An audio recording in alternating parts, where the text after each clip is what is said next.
Hey everyone, it's Opie here for another video where I talk about health, wealth and happiness.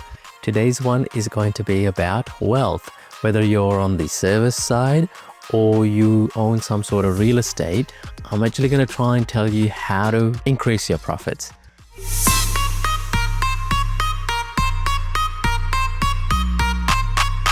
A couple of weeks ago, I went to get a haircut, sitting with a barber, and hadn't met this guy before because I needed to get one in quickly. Just before an interview, I thought I'll sit down and book something, but there's no booking. So I ended up walking in, and this guy goes, "Hey man, just come in, sit on my chair." And I go, "My chair? Okay, interesting. Maybe that's his spot all the time." So I'm sitting down, having a chat with him, and youngish guy, barely in his 30s, maybe late 20s. And, as we were about to finish, I go, "Hey man, you seem to be doing a good job. Why, have you ever considered getting your own shop, getting your own barber shop?" Because we had discussed earlier that, he was just working there. And he goes, "Oh, I don't know, man, there's too many expenses. I have to buy an actual place or rent it out. I'd rather just rent the chair." And I'm going, "What do you mean rent the chair?" And he goes, "Well, this chair that you're sitting on right now is rented for the day. Whenever I want to work, I contact the owner of this place, and all of us just rent out per chair. So we pay whatever it is, $100, $200 per day, and I work that day, and I get to keep all the profits, minus the expenses of paying the person who owns that shop." I'm going, "Okay, that's interesting." And I'm going, like, everyone does this? So there's about 4 chairs, 4 different barbers, and that's what they all do. So from their perspective, they love it because they're not forking out for any overhead. They don't have any commitments to work every day. They want to work, they've got that time flexibility. And, there's no massive outlay. There's no risk for them. They're basically just focusing on their craft in terms of, hairdressing. And I think all of them seem to like that flexibility because from their perspective, the risk is completely eliminated.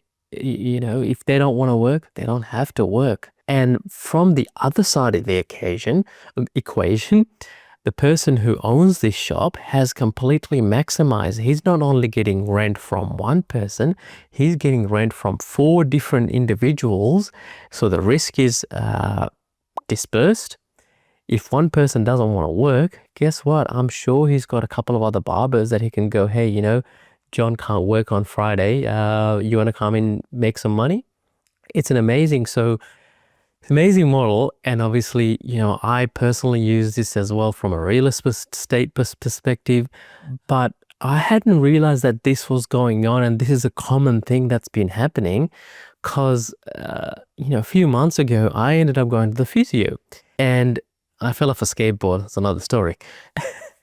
And the physio goes to me the same thing, but I didn't click at the time. He goes, "Yeah, I'm just renting out this room."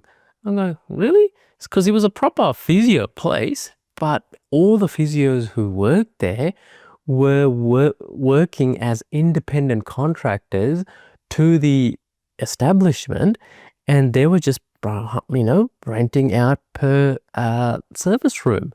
I'm going, "Oh, interesting." And I'm just got me thinking, I'm like, can this work in other industries? Like if you're a mechanic, can you do this? I don't know if it'll work with other, IT consulting or accounting practices, but the whole model of, the Airbnb model where you're decentralizing the whole thing, seems to have evolved again to the point where this is happening at a smaller scale. So I thought that'll, give you some food for thought. If you are in the service industry, see if there are establishments out there that you have the flexibility to work when you want to, and that way that you can sort of, save up your nest egg and then decide what you want to do if you want to venture out on your own. If you're an establishment in terms of you own a shop or you own a factory or you own some real estate, see if you can rent it out individually instead of the whole thing. Can you rent it out individually and maximize your profits that way?